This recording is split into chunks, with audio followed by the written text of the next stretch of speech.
நண்பர்களுடன் கோவை கோத்தகிரி மலையடிவாரத்தில் நின்றிருந்த இளைஞரை கும்பல் கார் ஏற்றி கொன்ற சம்பவத்தில் 16 வயது சிறுவன் உட்பட 6 பேரை போலீசார் கைது செய்தனர்.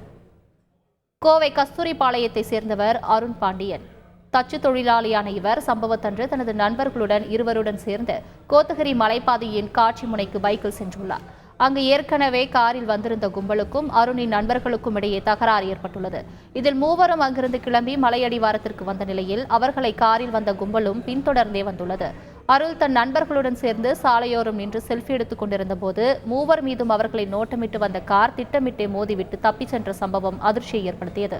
இதில் அருண் பாண்டியன் சம்பவ இடத்திலேயே உயிரிழந்த நிலையில் படுகாயமடைந்த அவரின் நண்பர்கள் இருவரும் மருத்துவமனையில் அனுமதிக்கப்பட்டிருக்கின்றனர். இதுகுறித்து அருகிலுள்ள சிசிடிவி காட்சிகளை கைப்பற்றி தீவிர விசாரணை நடத்தி வந்த போலீசார் காரில் தப்பி சென்ற 16 வயது சிறுவன் உட்பட 6 பேரை கைது செய்து சிறையில் அடைத்தனர்.